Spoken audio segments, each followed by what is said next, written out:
The second playtest for Arc Raiders, being developed by Embark, has been going on this weekend, and it's been receiving a lot of praise and positive feedback overall. Arc Raiders is far more polished and well put together than many other games that have been coming out as of late, including full-price AAA games. With that said, there's something Arc Raiders is missing for me. Arc Raiders is a PvPvE extraction shooter. You go to the surface, search for supplies, and complete missions, while extracting back underground via elevators and latches that can be reused throughout a raid.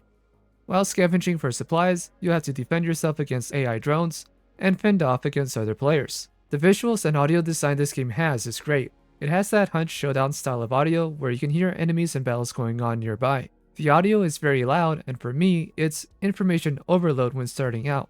You can get better and start to filter out those cues over time. Though with all of these cues, it can potentially mask players' footsteps from time to time. That's going to be more of a case-by-case basis. I love the look of the game and how sparks fly every time anything takes damage. It has that old school Star Wars style that, surprisingly enough, hasn't really been used that often in other games. Arc Raiders takes the best elements of extraction shooters and makes them more approachable. There is a stamina system, but you're not at a steep disadvantage at first. There is no hunger or thirst meters, which is greatly appreciated, and looting is as straightforward as it can get.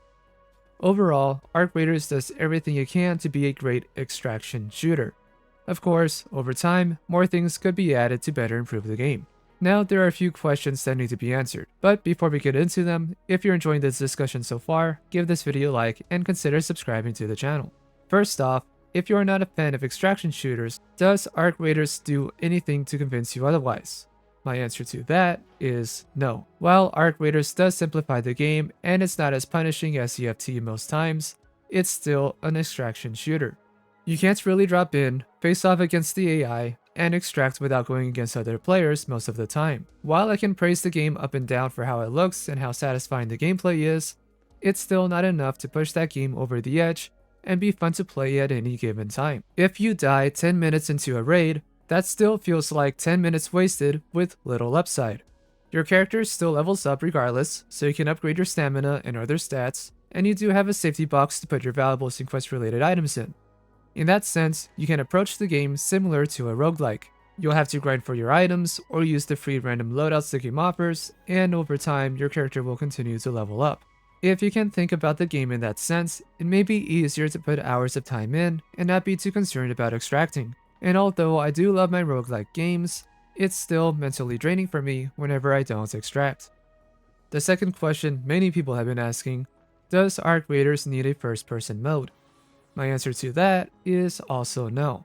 Considering Embark is a smaller studio, they would have to put in a lot of time making first-person animations, lining everything up, adding visual recoil when you're firing your weapons, and so on and so on. The whole point of the game is to extract, not to win every single gunfight you get yourself into. Keeping that in mind, the game has no need for a third-person mode.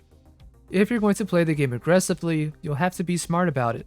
If you're going to play for missions and extracting, the way this kind of genre is designed around, then you can wait out gunfights, let players pass, or even team up and extract together.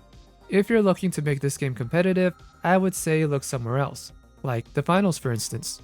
A good extraction shooter does not need to be competitive or need a first-person mode. And the third question I'm going to ask and answer is this. Does this game need a PvE mode? And my answer to that is yes, absolutely. The early builds of Arc Raiders was designed as a PvE game, which would most likely have played out as a slowed-down version of Helldivers 2 with a focus on looting and extracting. Over time, Embark changed gears and turned Arc Raiders into what it is now, with PvP included. This game has really great vibes, visuals, and is a blast to play and be a part of. However, I'm a solo player. I rarely have people to team up with. There are plenty of games out there I just don't play or buy because of that. And right now, Arc Raiders is one of those games where I'll have to sit out. Like I mentioned earlier, Arc Raiders does nothing drastically different from other extraction games, and I don't really care to play this genre of games. Not because it's oversaturated, or because of gear fear, or any of the other typical reasons. My main reason is, I just don't like one life free-for-all type modes. That includes Battle Royales. I never play BR games solo, and if we're being honest here, there's not much difference between a BR and an extraction shooter.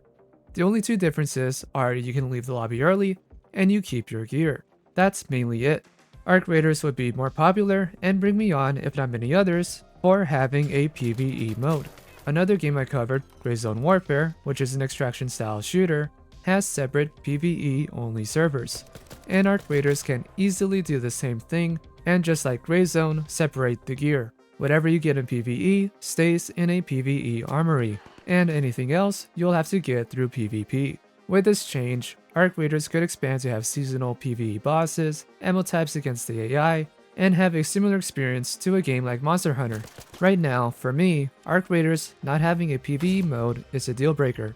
I'm not going to play the game solo, and the game would be collecting digital dust in my Steam library for the occasional times I actually do have someone to team up with. Since I can't enjoy the game on my own, I'm not going to buy in. If Embark does include PvE only missions later on, I may consider jumping in then. What are your thoughts on Arc Raiders? Do you agree or disagree with my answers? And what has your experience been with this game? Let me know, and let's talk about it in the comments below. Thank you for getting this far in the video. Consider giving the video a like and subscribing to the channel. It really helps me out. If you are upset about Nintendo's Switch 2 announcement, check out my video covering that topic. Until then, I am Mr. Rain, and I'll see you next time.